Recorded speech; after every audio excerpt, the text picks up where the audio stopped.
Yes, so myself and Fran Berry asked the question on the Friday Night Club a couple of weeks ago on Rocky Sky One. Would Mick Kinane, one of the greatest flat jockeys we've ever seen, not just in Ireland but in the world of flat racing, would he come on the Friday Club show? Fran, he didn't disappoint as he texted us back 5 minutes later with a thumbs up, and now we're here in Naas Racecourse with him today. We're here now, Kev, and the budget is blown for the year, but we've got our man, so that's the main thing. Mick, great, and many thanks for taking up our offer. I know we've kind of pushed the boundaries a little bit, asking you on television, but fair play to you. You were back to us straight away, then, right? You're not afraid of coming forward, and you've never been, Kevin, have you? Mick, how's things? How are you keeping? Great, thank God, yeah. Under the circumstances, listen, I'm probably more fortunate than most of my own farm, and I'm able to move around and keep myself plenty occupied, so more fortunate than most for sure. Great stuff. Mick, we're going to rewind the clock and we're going to go back to the very beginning. You obviously came from a family steeped in racing. Your dad was one of the top jump jockeys, Tommy, and of course he won champion hurdle on Monksfield for Desi McDonough. You later ended up winning the November handicap on Monksfield as well, but you were always destined to become a jockey, were you? Yeah, couldn't keep me at school. I just one eye on the door, just wanted to ride horses. That's it. No matter what it entailed, it was just what I wanted to do. Liam Brown, you left school, went to Liam Brown's in the Curragh.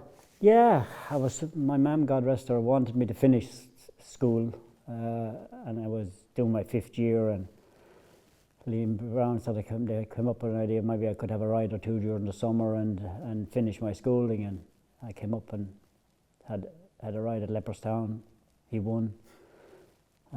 Finished my test the next day, turned up for Easter holidays to Liam Brown's here at the Curragh and never went home. That was it. School was put in the back burner. I was the outdoor school. And Mick, obviously Liam Brown, he was synonymous with apprentices, and it was the place to go, either him or Kevin Prendergast, to serve your time. He was always very good to use apprentices, and there was a serious amount of talent there at the time. There was, am I right saying, Stephen Crane, Mark Dwyer, Tommy Carmody, Pat Gilson? Yes, Pat Gilson, Stephen, but there was, Mark Dwyer, yeah. Like, it was just a string of guys who went on, became very successful. But Liam was a great master. Like, he was tough, but I wouldn't change a bit. I'd do it all over again. He just paid plenty of attention to what you were doing. You might be 5 or 6 years riding in a race, and he knew he could spot if you made a mistake. So, yeah, he was very attentive, tough but fair. What was your relationship with the rest of the lads? Obviously, you all turned out to be hugely successful jockeys in different codes. So you're obviously from word go very ambitious and very hungry for success. How did you all get on at that time in Liam Brown? Most of the time okay, sometimes not okay. Like any ambitious kids, or you get guys that clash, some guys more successful than others, and never the odd scrap, but I became very good friends with Stephen Crane, and we were pals for a lot of years, and Mark Dwyer got on well with most of them. We all were, you were working too hard to be, you weren't idle at any stage, so you were just having to knuckle down and stay going and do your work, and if you were fortunate to get rides, then you had to go and find your way there. And did you find that would have driven you on, because there were so many talented apprentices there at one time? When you got an opportunity, you made sure you grabbed it with both hands to try and impress Liam Brown, to get more rides off him. Did it make you more hungrier, shall we say? I had a lot of homework done, but I was riding hunters and show jumpers, but never really race horses. Later on I was going down on a Saturday morning to Edward O'Grady's with a saddle on the back of my bike and cycle down there and ride out a couple of lots on a Saturday morning. That was sort of late on. But I hadn't really been coached to be a jockey, but I had all the groundings to be a horseman. But I had an awful lot to learn about being a jockey, like Tommy Carmody and like even Stephen Crane. When I went there first, they were light years ahead of me, technically wise, so I had to catch up. But I was watching guys who were very good at it, so I knew from a early age that I had to improve significantly to get anywhere near to be good, and then to be better than was a difference. And Mick, what, when you're starting off, you go and race and you're picking up rides, what riders were you looking up to back then? You were, like, Lester was an idol from the time I was a kid, you know. Yeah. You were looking at, you were watching as much racing, and Pat was a fantastic stylist, you know. And then, you know, Christy was sort of ahead of the game, and Christy Roach at that time when I was just starting to come up, and Wally Senior, Wally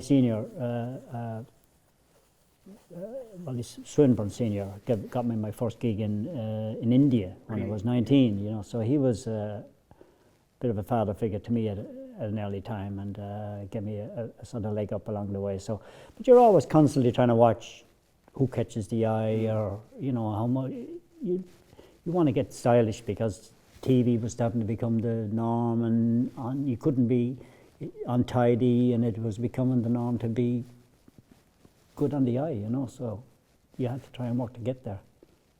Winning your first classic at Darmon, of course, trained by Liam Brown, great tread, I'm sure, but was there ever doubt you keeping your ride in St James's Palace when you went to Ascot? Well, there was a worry, like in the wind-up, Leicester got me off him later on in the year, but that's just the way it was, you know. You got to learn, you got to, it's a tough game. They were eyeing up some stallion deal, and Leicester was probably in the middle of it, and I lost out. So, but anyway, he didn't win. Karma. Anyway. It's just stripes that you get taken off you in sport, you know. You just have to, it's not how you fall, it's how you pick yourself up that matters. And that obviously made you a lot stronger, and it was probably the first probably proper kicking you got, for want of a better phrase, you know what I mean? You'd ridden your first classic winner in Dara Monarch, your first Royal Ascot winner as well in St James's Palace. Thinking you have it sorted. Thinking you had it sorted, just get a lead. Next thing, Leicester comes around the corner. Get back into your box, boy. And Mick, how special was it to win your first classic in Dara Monarch?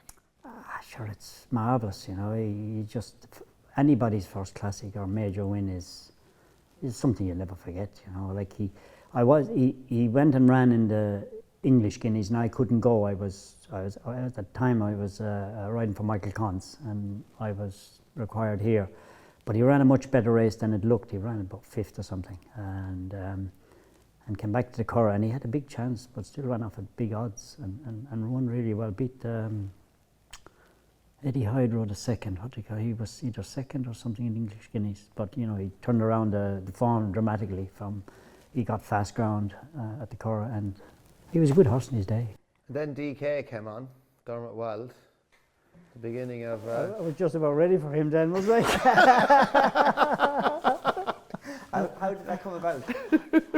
How did it come about? Well, Darrell was here for a year. Darrell McCarg rode for Dermot after Wally Swinburne retired. Don't think that ended too well, did it? No, I don't think so. No. So there was a big split. Anyway, the first choice was Steve Cawthon at the time. I was second choice, and Steve Cawthon turned it down, thankfully. Still having to send him royalties in the post. But I was second choice, but I was happy to take it. You know, he was champion trainer. It was the ideal stepping stone for me to a huge stable. He always said he had 100 horses, but that was maybe first or second string. I'm not sure which one they were. He's still saying that. Good job, I couldn't count very well. He always forgot Rapper didn't exist. Yeah, no, spelling yard. Yeah. Every year it's a small select team, and then you look out the Curragh and there's horses everywhere. But He's great. No. Yeah, it was great. It was a tough gig early, because you know, he was dominant, and well, he wanted to mould me into the way he wanted me to ride his horses, and sometimes that, you know, comes at a cost. But eventually got the hang of it, and after a few arguments, and we ended up getting on great. We had a good relationship in the wind-up, we did. And is it true that the legendary Mick O'Toole said I think to you and Dermot when you took the job that you wouldn't last more than 6 weeks together. Yeah, Is that him, true? yeah, him and a lot of good scribes said, we wouldn't last 6 months or 6 weeks, wherever it was anyway. But Clash of temperaments, no? yeah, too fired, yeah. Then again, we both found our way, so we both earned one another's respect. And once you do that, you can get on with anybody. Is that because you're going the same way? You both just want to win and get successful? Yeah, you might come at it from different angles, but you're both, our goal was to get better horses, better owners, more results. Good for him, good for me, so we were a great team. There's no doubt we were really well able to bounce off one another, so it's great when you get a partnership like that that it works. It just makes life easy. You're only half the burden. And you complemented each other. He improved you and you improved him, is that fair to say? I don't know. He's never told me that. He won't say that. Yeah. I always say, one of his great coaches would be saying, Mick Kinane, we didn't do well, He says, if we got beat, And then it'd be, Mick Kinane, didn't I train that well? So he had me. And you had a wonderful, wonderful 16 years together, Mick. Just going back to some of the early classic winners and big winners, some very good fillies, Trusted Partner, Market Boost, Advanced Design. They were high-class fillies, weren't they? Oh, they were fabulous fillies, Group 1, Trusted Partner, very flashy chestnut mare, white socks, white face. You couldn't hide her in a fog, but she was a good mare, won a Guineas. Trusted Partner, a lot of great fillies. Michael had fantastic fillies at that time. And then, of course, they came up with Go and Go. And Mick, we'll come to him in a few moments. Am I right saying it was Flash of Steel was your first classic winner for Dermot Weld? Yes, for Bert Firestone. I'll never forget, it was bottomless ground. It was unraceable. But he just could operate on it, And that was the first classic winner for Dermot, It was great. And Mick, then, Go and Go. Still the only European trainer, still the only European rider to win a leg of the Triple Crown. Talk to us about Go and Go, because a lot of the viewers watching tonight, they'll go, Go and Go, I forgot about him. How did it come about? Well, I was here, I forget why, I couldn't go to America. He was going over to run in the futurity, a lot of futurity in the States, which was on the turf at the time. It was a Group 2. To get over there, and there was a deluge of rain, and they got switched into the dirt because he had no choice but run. Didn't go there to run the dirt, but he wins it. So this was a turn up for the books, So of course then he came home, and what he did, Dermot said, hatched the plan. He said, one classic that they're at their weakness, he says, is Belmont. He says, because mostly the American horses are not bred to go a mile and a half. And they're on the third run in a stretch of 5 weeks or 6 weeks, which is really testing on horses, as you can imagine. Yeah. As we know. And he hatched a plan to go in there with a fresh horse, and it was, I just couldn't believe it would happen, but he believed it did, and listen, it's in history now, he didn't win, he skated up. Now, what did you think, realistically, looking back in times now, having to go and ride Go and Go in the Belmont, did you give him much of a chance before the race? It was hard. Listen, it's hard. You're here, you're isolated a bit then, and you're in your mind's eye, you're saying, well, this is the third leg of a Triple Crown, America's biggest race, and here you are, with a Group 2 horse. Didn't think he'd win a Group 1 here. He wasn't good enough to win a Group 1 here on turf, but he was able to transfer it on that form into dirt. It was hard to imagine him hoping he'd run well in, taking on horses that had won both legs previously, and you were just hoping. It was hard to be confident, but we went there, we knew he was well prepped and well looked after, and it showed in his performance. And that was one of the key attributes of Dermot Weld, obviously still is, that he was ahead of his time. He thought outside the box, didn't he? You know, nobody would have ever, in that day and age, thought of trying to win an American Triple Crown, a leg of an American Triple Crown, would they? No, like he just wasn't. He was way ahead of his time. He was always thinking way outside 10 boxes. Never mind say 1 box, you know. So he just had that ambition from being very young. I think from being in Australia and seeing what the world. He had travelled the world and he'd seen what the world had to offer, you know, and had sent his mindset on conquering some of that. And fair play to him, he did. And speaking about Australia. Vintage crop, the first European. It was unheard of, wasn't it? You wouldn't have even thought about travelling to Australia back in those days with a horse. I flew in the day before from Hong Kong, excuse me, and walked the track. And the one thing that was drummed into me most of them was don't move before the clock tower, which is what the 2 pole is. But I mean, you've been in, you level out. It's a big clock tower there on your right. You don't know where it is, but it's generally when you level out. Don't make you move before the clock tower. That was the old mindset of how to ride the Melbourne Cup. You know, you had to save your run for the last 2 furlongs. I just about done that, and he strolled home. They were becoming the dominant power, you know, so it was just an automatic progression for me to go to there.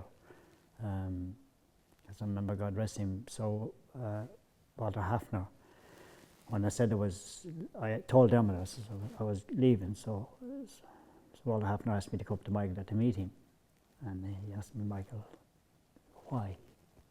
I says, boss, he says, is the money? He asked me. I says, no, sir, it's the horses. I says, I have a chance of riding multiple Group 1 winners rather than maybe one, or foraging around for one. And he was happy, he just wanted to hear why. It was money, he'd have given it to me to stay. But that was the stature of the man, you know, he was a fabulous man. Gentleman, I'd say, was he? By all He accounts? was, yeah, outstanding man, yeah. How did Dermot take it? He could see it coming like that. There was a lot of things in life, but he's a realist, you know. Yeah. You know, we had 16 fantastic years, you know, and you know, you didn't have to be a blind man to see where Aidan was going and where Ballydoyle was starting to really become very dominant. It was only going to go one way. It was just taking off. He was just trying to get on the jet. Thank God you did. Thank God I did. Last seat going. And of course, you were an integral part of getting, God be good to him, great friend of ours all that's sadly passed away, but getting Pat Smullen the job in DKs. Oh my God. Yeah, it was, you know, Pat and I, we got on well all along from time. He's a young guy breaking on the scene, and I saw the talent he had, and I knew he had that determination necessary, and I was able to smooth over the cracks with DK Dublin and give him a bit of heads up where things were coming. When he turned the corner, he might be ready for him, you know.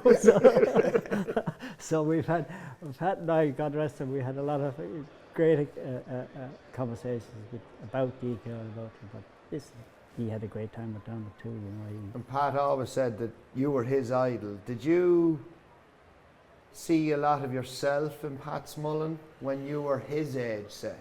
I saw the fire, determination and the will to really, he had that desire. He wanted to win all the time.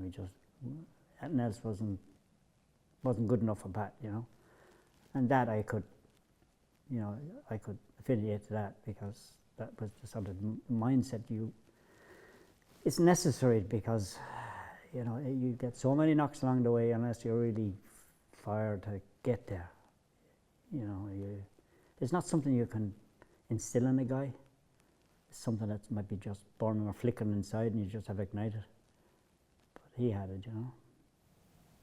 And Mick, just to talk about some of the trends before we move on to Aidan, to finish up on Dermot, he always said you had 16 wonderful years. You had a lot of differences, but it was kept between the two of you. You had your arguments. But he said that was one thing he always said, that the differences you had was always kept between yourselves. Is that fair to say? Oh, absolutely. Like if we had a big fallout, the phone, I hadn't far to go home to Catherine, but the phone, he'd have rang Catherine. He's on the way home, he's not in good form. So Chris and the kids half a mile away. Yeah. He's just heading me out. He's coming home. He won't be good form. But anyway, that was it. We had that relation that we could bounce off one another, but it was always for the betterment of what we were trying to do. Nobody, even your best fellow and your wife, you'll all fall out no matter any. Again, a horse, a trainer and a jockey, it's a volatile relation because it's all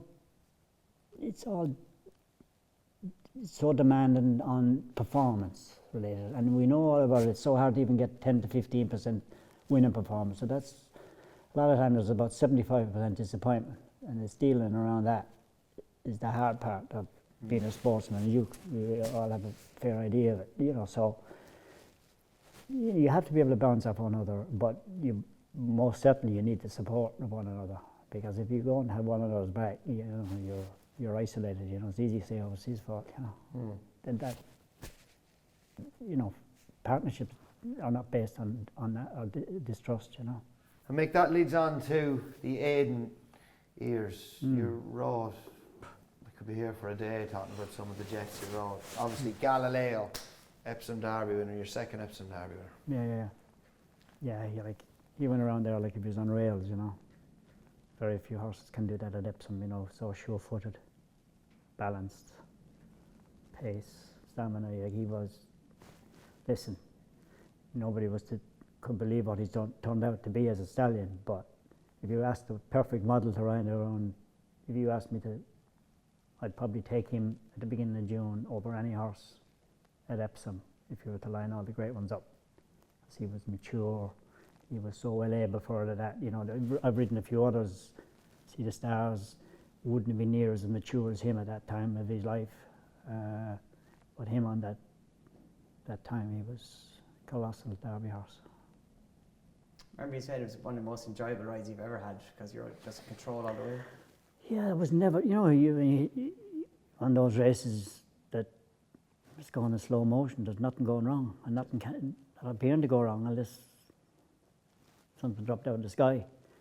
It was just every step of the way I was in control of what I was doing, and those on my inside as well. So you could do what you want. Yeah, it was just one of those few times that Plan A just goes better than Plan A. Mick, you went on to break your Irish Derby hoodoo on him a couple of weeks later, but then you had the King George, and there was a bit of drama to get to the King George. Oh God, yeah.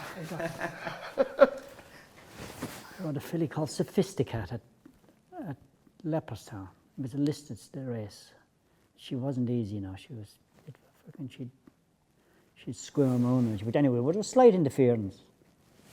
Nothing dramatic now that you would change a result or anything like that. But I got cupped with 2 days, and that brought in Epsom.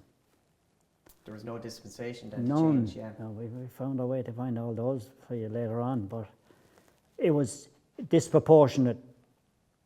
To the crime? Yes. Yeah. I wasn't leaving that behind me, so it cost me the prize money to get the ride them. Really? Yeah. Because you went to the High Court, didn't you? Yes, we got to stay last minute. And got to ride him. He won, but I'd have preferred the time. The costs were nearly exactly to what the pound. What Not a nice process either to go through. No, it was mentally taxing. I think John Magner at the time rang Christy Roche or somebody. Will Michael take this? And they told him yes, he'll take it. So it ended up a great tussle, won a great King George, and yeah, it's just some of those things you go through in life. And of course, you beat Fantastic Light in that, and you had a rematch then in the Irish Champions Stakes. Yeah. My pacemakers got it a bit wrong at Leopardstown, and they brought Richard Hills to ride pacemaker, Frankie. And my pacemaker sort of went off too fast, and nobody bothered him.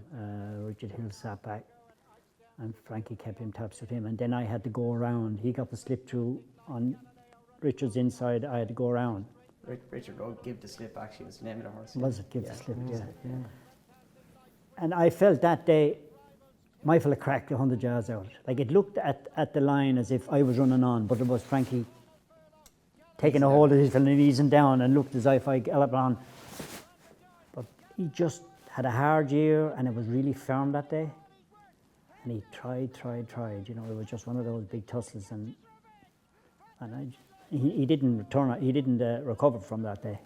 No, and it's a tricky track, Leopardstown. Oh yeah, you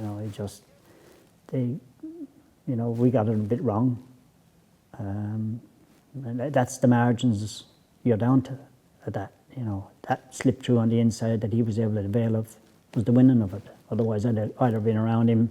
I wouldn't have had that 2 lengths to make up that I wasn't able. Yeah. Yes, yeah, got you. It sounds like listening to you, you'd like to have that one back again. Well, you'd love to have another go. Well, I'd have held my pacemaker back. I wouldn't have let him. He was probably put under too much pressure to make it a 1.5 mile pace. But nobody else has followed him. Maybe I should have followed him. But that was, you know, he's going too fast and I'm going too fast. That's a bigger error. So, what can you do? You just, on the day, they got it better than us. And there's more days with Godolphin, and we used to have great tussles. I'd get it the better of them. You just can't be the. If every day you went out there and you were getting the best of it, you wouldn't learn. You learn more from defeat than you do from winning. Come by the line that day, did you say that's one that got away? No, but I felt the horse cracked on me.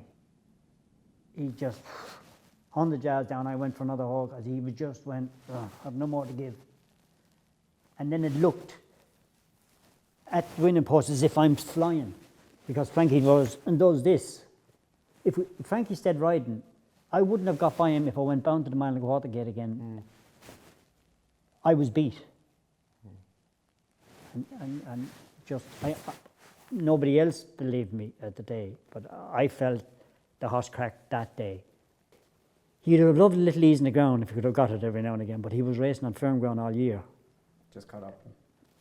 You know, when you keep going, there's horses go to the well, keep going to it and going to it. He had a tough race as a 3-year-old in the King George, and I know we got him back. He had him right at Leopardstown, and we just got it a bit wrong, you know, tactically. But anyway, that's the way it is.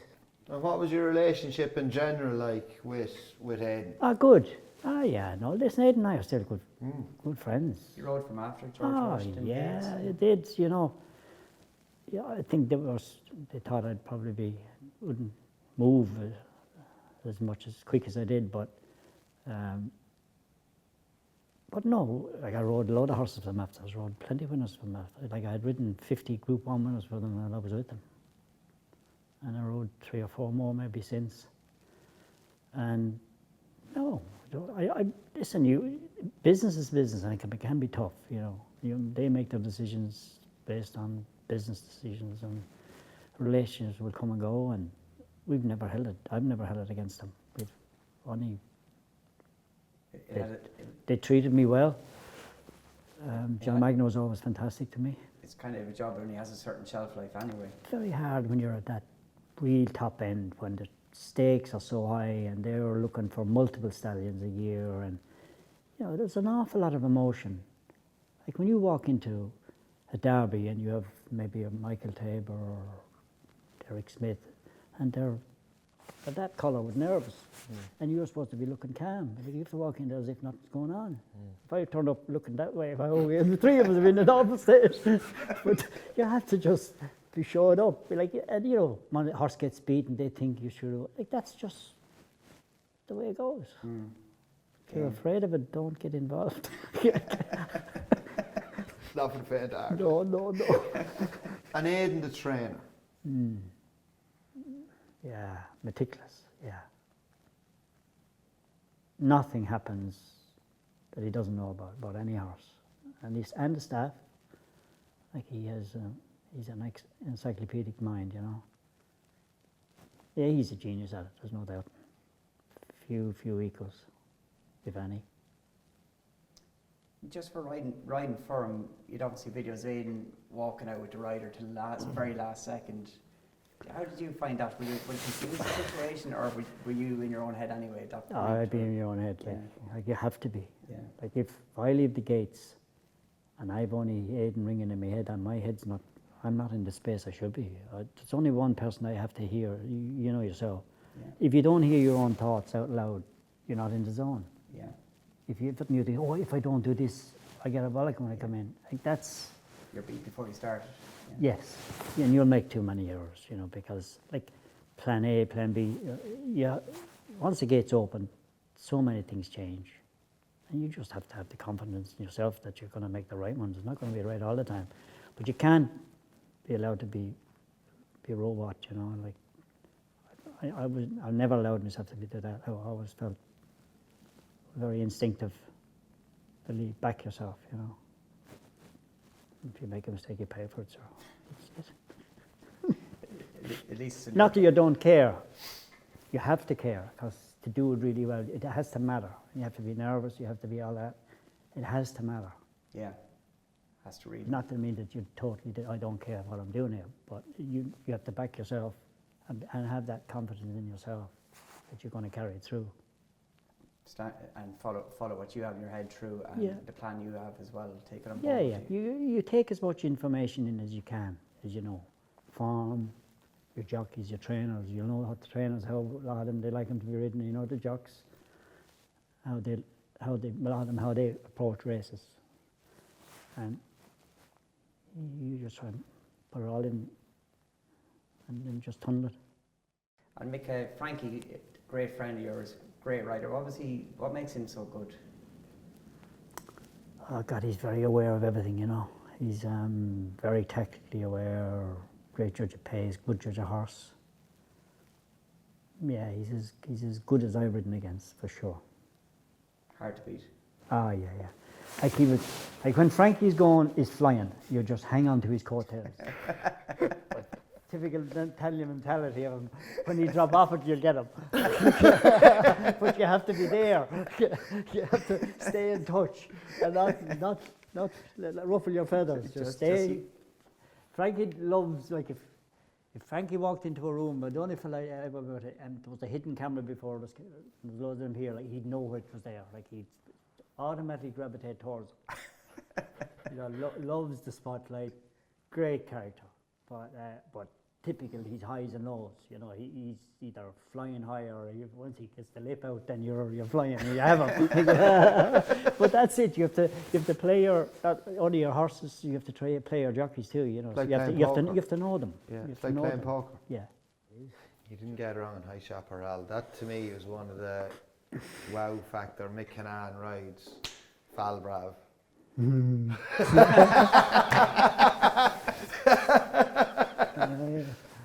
Oh, yeah. You didn't enjoy that day, obviously. But There were so many pockets there. I was trying to pick everybody's pocket that day. I think you did actually, didn't you? I had a fair go at it. Yeah. Got away with Islington, it. was Islington, Yeah. Islington, Kieran? Yeah.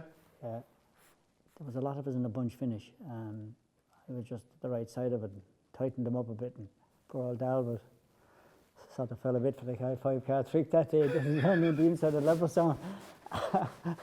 Anyway, we survived the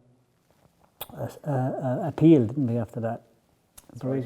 Yeah, they appealed the decision. I was only watching it again this morning just to refresh my memory, and it was just magic watching it. I know you were drawn wide, I think. Darryl is behind you all the way, and it's as if you had a pair of wing mirrors.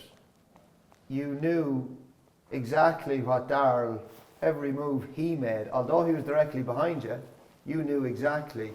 You preempted every move he made. I kept giving half a door to open so they stay in there.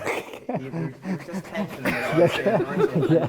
And it's one thing about Leopardstown that it takes a long time to work out that you turn in, you think there's going to be an opportunity, and everybody keeps going left, and whatever little gap you thought you had is not going to be there. Everything rolls in. I mean, and so you and that straight's very long at Champion Stakes Day because you're on the wide outside and you hit that little, you really get that little whip off the corner, and it pushes everything back, and everything just like I can very seldom remember getting a run up the inside of Leopardstown. You have to be just jammed. Remember, they put in even a temporary rail there to see if they could sort out those big handicaps. That made it worse. That made it worse. Yeah, everybody diving.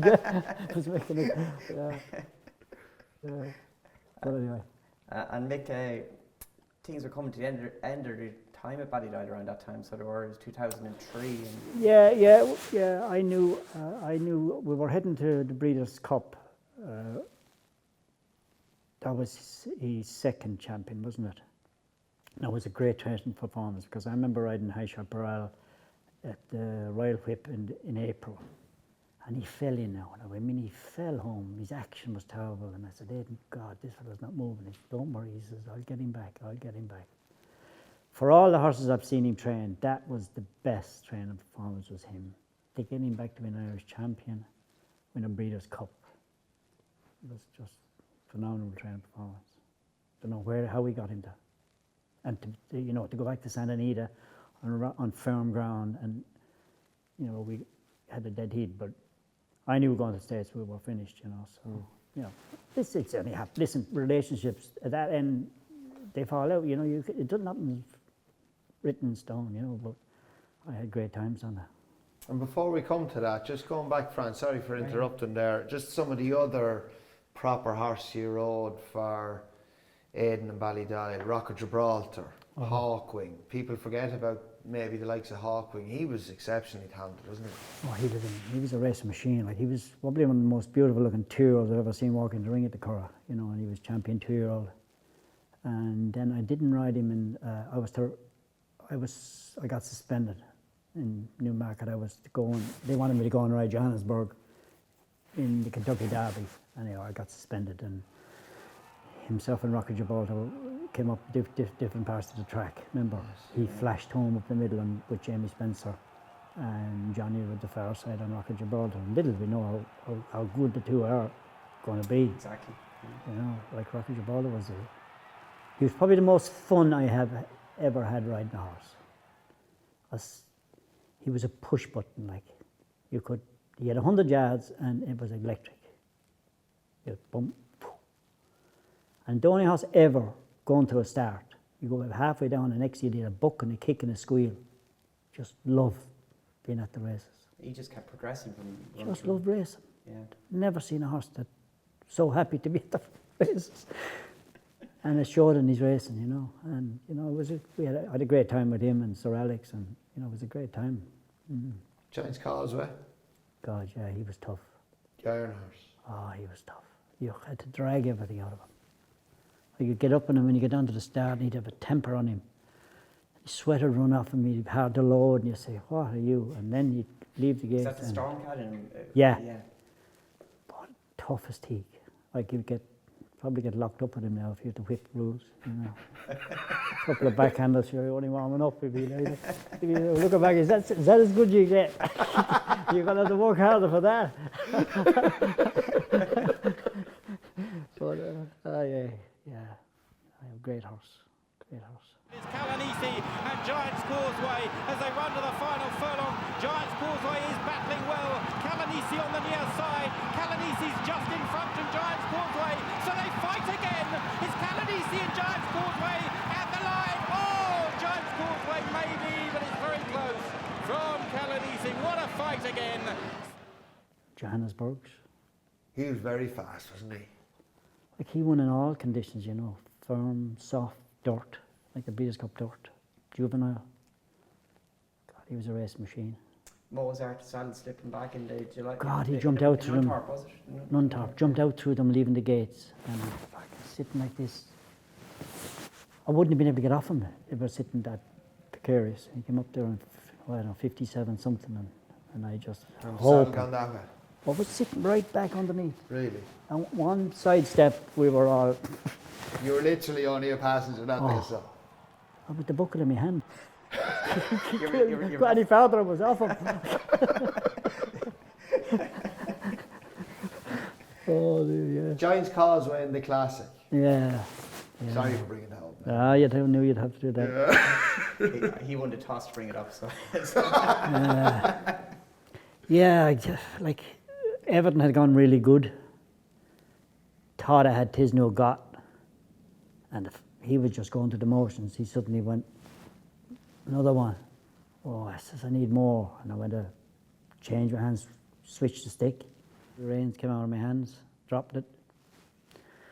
It was a tough day to take. It was one of the hardest days I ever had to get out of bed the next day, was that. Really? Did he get made it? Did he? No. No. He done the same the next year with Swain. He locked up them, and the next thing he went again. Yeah. And I remember seeing, I met Chris McCartney last year when we were in Saudi Arabia. So he was down there as a guest, as I was. And he says, Mick, he says, you got to bet on fair stick at the time, he says. But he says, my fellow was only playing. But he got more, if he had won, he wouldn't have got as much publicity. Everyone thought he was the winner, and it went down legendarily. That Yeah, and then it became a great stallion. But he got more publicity out of nearly getting beat. And next Or what one. happened? But anyway, listen, it's it was one of those tough days. You know, when you in a short period of time where you think you have it and then it's gone, then you haven't, and then you make a little schoolboy error. Is that because you've had 10,000 rides? It's never happened. It wouldn't happen in a bad race, but Yeah. it happens on the biggest stage. If you were to pick a race for it not to happen, that was, it's just the way it was, and it was a character builder, let me tell you. Well, you're very hard on yourself when you're on. What way am I going to put this? Say after Giants Causeway. In general, if you got beat on a horse, even if you gave it a fantastic ride, getting beat a short head or what happened to Giants Causeway, were you very, very hard on yourself afterwards? Did you used to doubt yourself? No. I just expected a lot of myself. I set big standards, You have to do that.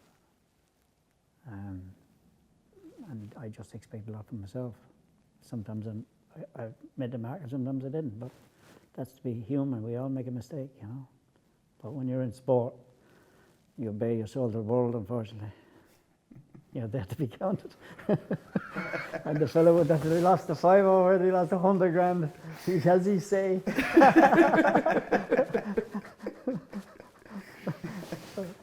Fran, one of your rides. Mick,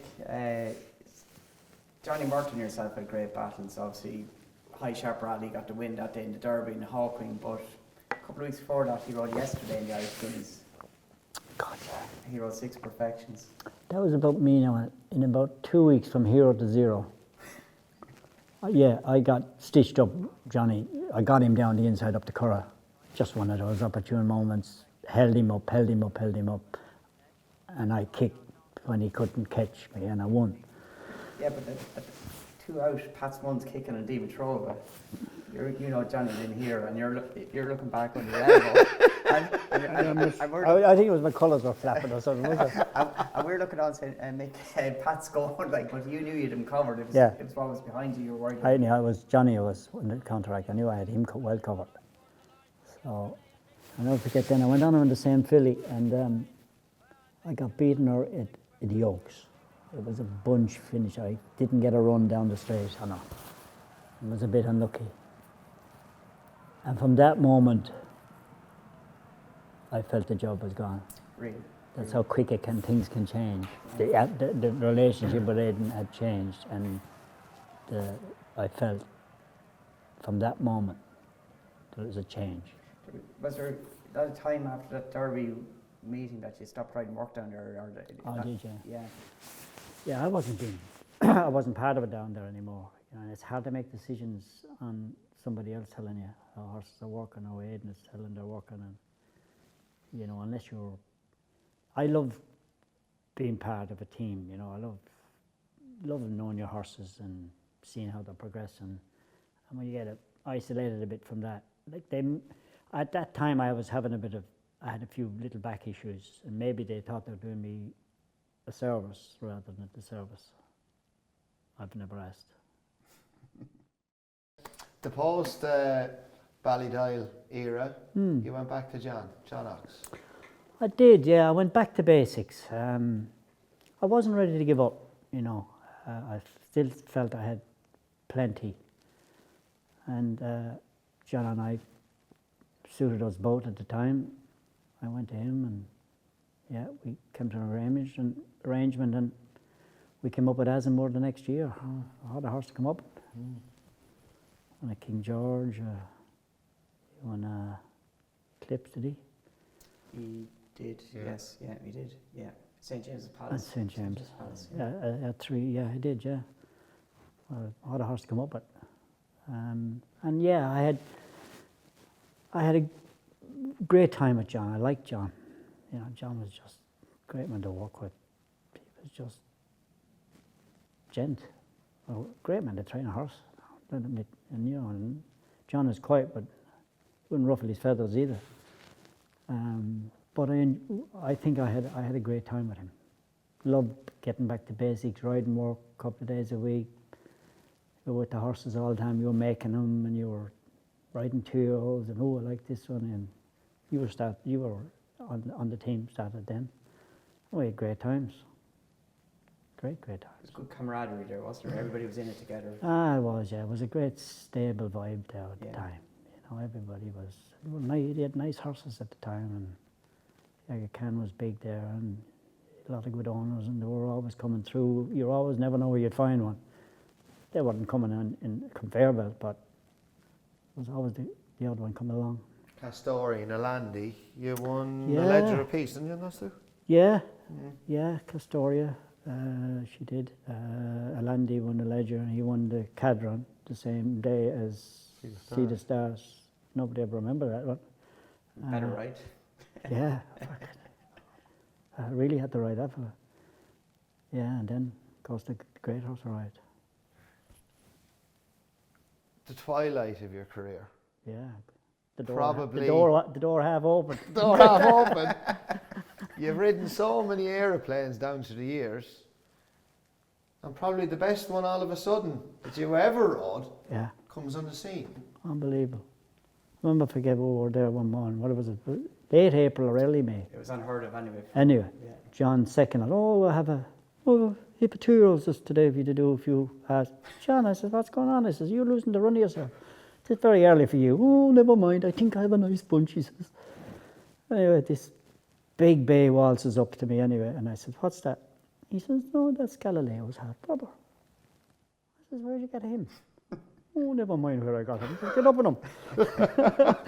So You he didn't said- have to be asked the second time. So I just go down there, as we used to go down past the 4-fold market there, just turn in and just a little half speed, just together and nothing, mad, just a nice half speed and let them see if they can point a toe a bit. And I popped off him and I said, wow, I said, this fella finds going quick so easy. I said, he's a beauty. He was some horse, wasn't he? Oh, unbelievable. A machine. Yeah. And you talk about Galileo, like when you get run first from out and you had a lovely introductory run, one is made and Yeah. when you went for Bursfords, and that's a big question that day to win the Bursfords over a mile. Second start, yeah, or third start. Like, he got beat first time. It was a big field at the corner, and we're drawn inside, and I didn't get a run on him. But I wanted to teach him plenty, you know. And the run didn't come, and he finished second or third. What did he? Third or fourth. Third, anyway, I guess, yeah. Anyway, it meant he was able to go on and go on maiden then. Otherwise, because you win a maiden first start, there's no races for winners really here. You have to go straight into stakes races, and often it's too early. Well. He doesn't Yeah. mind them getting beat first time out because it gives them another Yeah. shot at an experience when they go into a stakes race. Yes, Yeah. because you can make or break them then once you get the stakes, and it's quite often you break them as 2-year-olds. You break their will, you know. You face them. Anyway, then he won his maiden at second start at Leopardstown, and then he went on and won the Beresford. He over-raced a bit. Someone climbing on my heels now. I'm not sure was the design or not, but from another stable. But anyway, he overcame it. And That was a running team for the rest of his career. Now. yeah. Anyway, the horse didn't get as upset after that. He got used to it. But yeah, like, and then we had the setback. Remember, he got an infection, and only John had him so well forward. Because there was a bit of work. There's a great picture of I was actually You riding rode Six him. Stars, and you rode Arzan, wasn't it? Yeah, we had him as well. They were thinking of going for the Guineas, and I rode him because Pat Downs was there at the time, wasn't That's it? right. Anyway, I put Fran in anyway, and he was behind me, you know, and I was flicking along. Next thing I sent my fella off the corner, and my fella took off. I said, now I'll see if this fella's had a bit of spot. But just no sooner I had pushed the button, this fella was running his boot. I said, oh, okay. So then Pat Downs wanted to know which I was going to ride in the Guineas. And I said, I was going to ride See the Stars. Well, he says, no point, I was running. And Fran Berry cried. But he was too eager to get to me boot. I should He shouldn't have got there that quick. Not the way I accelerated off the corner. And next thing he was here, I said, okay. He didn't get you flat-footed anyway. Being honest, didn't pay that. No. You learned from then after that, did you? Just keep leaving him behind. That's what I say, the old dog for the hard road, for the paddle. But that bit of work was key to it, wasn't it? We went there, is he a mile and a half first, a mile and a quarter? This will find out, because Arzan was a good miler. He was a proper miler. It was a shame he got hurt. Yeah, He was a good horse. Yeah. Asmer's brother, of course. Yeah, he could have won the Irish Guineas, I'd say. But he was a good horse. But yeah, your manner, he arrived up to me, and so he said, we'll go to Guineas, which was the right thing to do. We knew he should get a mile and a half on his ear, and if he can win a Guineas, like he's such a valuable horse, then suddenly the world is your oyster. Then once he won the Guineas, he did get sick, as you said. He got a temperature about 2 weeks beforehand, wasn't it? But 3 weeks or so. Yeah. But fortunately, John had all that. Well, he was well advanced. He had a lot of groundwork, a lot of work done. In case something goes wrong, we're ahead of the game. Now we had to push him the last 10 days, and only horses of his mental attitude, many wouldn't have taken it, but he just saw, I can take. He had so much ability, he was able to take anything, He was always on his terms, wasn't it? Oh, yeah. He's could never get the bottom of him. Never tired. Wasn't even tired after the arch. He ran away with me, pulling up. Mick, the Guineas, you went over there, and it just shows you the preparation that goes into these horses. I remember John flew over the week before the Guineas to walk the track, just for his own mind, just to see what the ground was like. Yeah. And he goes there, he's taken on what was the English hype horse, Delegator. Yeah. But it was very, very smooth for the word go with you. Yeah, the first time he ever missed the start was that, because I was drawing one, and the starter was standing up in the box, and he's standing up looking at him. He picks up the flag and he goes, and I missed it. And next thing I go on, and in 3 strides I'm there. I couldn't believe, boom. Comfort zone. Just, he was an amazing horse that, like, in 5 strides he could be flat out. It's unbelievable, That was his key. Like, he was just such a laid back horse. He was very energetic now. But from a standing start, he was just so quick into it, like, I know it's an overused word, speed, it's well worn out about horses, but it is the key to the real ones, is pace. Pace. Yeah, you can't take them off their head, Yeah, and then temperament to settle into it, and it's so hard to get it all rolled into one, yourself physically, mentally, and ability. Yeah. And then them to last, because you ask a lot of them. Now you look after your horses unbelievably well, but you have to take so much on trust because they can't tell you. Their feed pot tells you their manners and how they're behaving daily. There's so many people minding the horses like that to see how they're behaving. One man can't do it. We don't look after our staff the way we have to look after our horses. It's because you can't miss a second with them because they can't tell you I'm not feeling great. Whether it's their bloods, you have to test their bloods. There's so many people involved with a horse. Never mind, say 100, to making sure that they're getting the best they can, which they do. Especially then to prime them, like there's no grey areas to be performing at Group 1 level. From See the Stars, I think, win the Guineas and ends up running away with you in the Arc. At the end of a long season, winning all these Group 1s, they have to perform, they have to be primed, tuned to their finest for each of those Group 1s. His test, he must have had some constitution. But he was a horse that you couldn't leave alone. You couldn't say, I'll give him a spell and bring him back now in 2 months' time. he just thrived on activity and exercise, and he had to be on the go. He was just so fresh. He was not a horse you could let drop off. So we just decided he was so sound mentally and physically, and he had so much ability. He was never having hard races, so he was, he wouldn't win. I can remember sending him to the Champion Stakes. He says to me, Michael, if you can make him impressive today, he says, do. I said, let's get him past the horse first. Let's worry about that. But the horse didn't bother. Like, he didn't see the point beating someone horse 10 lengths. He'd beat him at home 10 lengths, but not on the track. His work got, I always describe it, his work just got better and better. We had Taran Cali, who was a very, very good lead horse, and one or two others, and he just kept beating him further, didn't he? Every week he'd go out up that hill, with Welch's Hill. Yeah. And I couldn't pull him. He'd nearly go in for the paper, but he'd still be going. You'd be down at Redmond's. And we had a great summer weather for grass gallops then. Yeah, we had the peat and like the Welch's Hill gallops, the Curragh gallops are just, those real good grass gallops are second to none.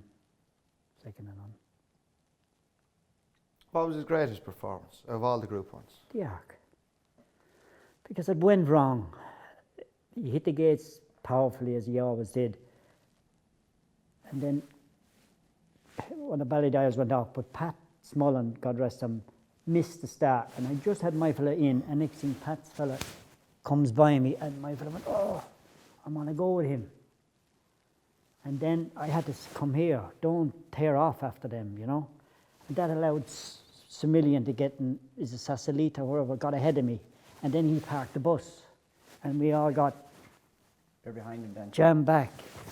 And he over-raced a bit. But he always looked as if he over-raced, because that was his, but he never felt it to me, even though he'd look it. He was never overcharging with you.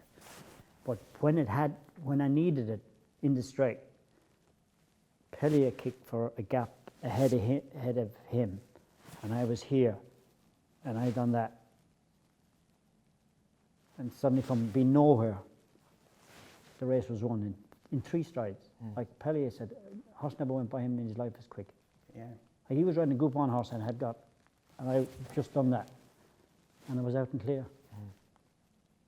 That was a phenomenal performance when he had over-raced. Yeah. And then he went by the winning post, and he'd gone asleep, and then Similian came up and pat me in the back. Next thing the horse woke up, and I away with him. Thought the race was still on. And up to the 7th furlong gate with me. Couldn't pull him up. And Mick, in the lead up to that arc, it's amazing how things go. From the Guineas, he wasn't fast enough for the Guineas. And he wasn't going to stay in Epsom. Yes, at Epsom, yeah. And then he was going for the Eclipse, and that all went great. He beat Rip Van Winkle there, but then he's going for the Irish champion, York, and the rumours going around the Curragh, he's stopping on the gallops. Yeah. Me and you used to go down at 6:30 in the morning, maybe 6 o'clock, and before anybody get out, but he'd get to the top of Walsh's Hill and maybe stand for 3 minutes, would you, or a minute? Oh, I would, yeah. If there was 20 sheep there the morning before and there was only 19, he'd say there's one missing. He'd stand, if there was something new, he'd stand, he'd have cop, a runner was down there, what's that? Now he'd just stand there, and okay, on he'd go. Wasn't it was just something new? Hugely intelligent. Oh, unbelievable, yeah. So he was supposed to be stopping, yeah. That's all he was doing, surveying his throne. It's unusual for a rumour to spread around the Curragh, as we should. Yeah. But then work mornings, I was telling Kevin before, as the year went on and the progression, and we know we're dealing with something special, it was once he finished his work, you could just feel the air lifting. John, Slim, the team there, once he was safe, done the work, the morning, everything else in the morning. Well, it's a huge responsibility when you suddenly have a horse that half the breeding world are trying to buy. And the numbers are just, they're big. And you're responsible, John and the lads in the yard, you get up with them and you bring him back in one piece. And it's a huge responsibility when you have an iconic horse like that in your midst, and you feel it. Did you feel it? To a point, you do. He became so important, and you knew you had we were all mad about him. You loved him. So you had the responsibility to try and keep him safe, as much you could. You legislate for the unknown step, but he was always on the first of every gallop. He was on the first of every ground. He was never went on a gallop that there was a hoof print on. So he didn't care whether we were there at 6:30 or 6 o'clock in the morning to get it. When he was working, it was there. Everybody was there. You didn't have to set the clock up. We were mad keen. We were always there. You know, it was a great adventure. You know, it's very seldom you get to be part of a horse like that. And I didn't realise until, I think it was only in the last 2 years, that he actually tied strongly with the idea of he being kept in training for another year. I did, yeah, but he was going to be standing for so much, and even if to win what you Breeders' Cup, you decided to go Breeders' Cup, and then if you got a King George and do a few of them again, he'd earn more at stud, and if he'd nothing to prove. Like if he broke a leg or took a step, you know, and the owner didn't need the money, as she said. She didn't sell him for fortunes, for loads of offers. She says, I have money. No, she was just, he was bigger than that to them, you know, and to everybody. When did you decide to retire? Obviously it wasn't overnight. No, I said to Catherine through the year, I said that if this finishes well, I think it'd be a good time to check out before, like in sport generally checks you out. Very hard to choose your time. As you know, fall, you know, I'm 50. I was on borrowed time. I was on overtime, and it just is a good way to go out, check out. You couldn't have bought it. You know, if you'd be remembered by him, you know, not about your mistakes. There's a few fellas that'll bring it up now and again, but sorry about that. but on general. And obviously, you'd achieved everything that you could have achieved. To go out on the top of one of the greatest racehorses we've seen in modern times, that just put the icing on the cake. I did. You know, I was able to leave it to head held high rather than, you know, I always had promised myself that I would try and leave it when I was doing it well. Like, I didn't expect to stay going that long. And I was able to fulfill my promise to myself. Did it take you a while to say the next season? You're not riding. I know you're still riding work for John Oxx, but... Yeah, I wanted to stay involved, yeah. Not initially, no. But it takes a long time to work being a jockey out of your system, let me tell you. We're adrenaline junkies. You're not happy unless your hair's on fire, you know, so... and when you go from that to zero, that's a big adjustment for any man. You know, I stayed involved. I didn't want to walk away because I walked away on top. I didn't know where it was going to take me or what I was going to do. So I stayed. I did want to stay involved and ride work and see where it took me, and I wanted to stay fit and be a part of something before I, you know, didn't want to make any hasty decisions. So, but it does take a long time to get that jockey out of your system. Yeah. But it's hard to replace it. Impossible. Have you replaced it now? Oh God, I have a farm. Love physical work. I'm lucky. You know, buying horses for the Hong Kong Jockey Club for their sale. So there's a shipment of them heading out. They're very late because of COVID this year. There was 9 of them in Blinkfield yesterday.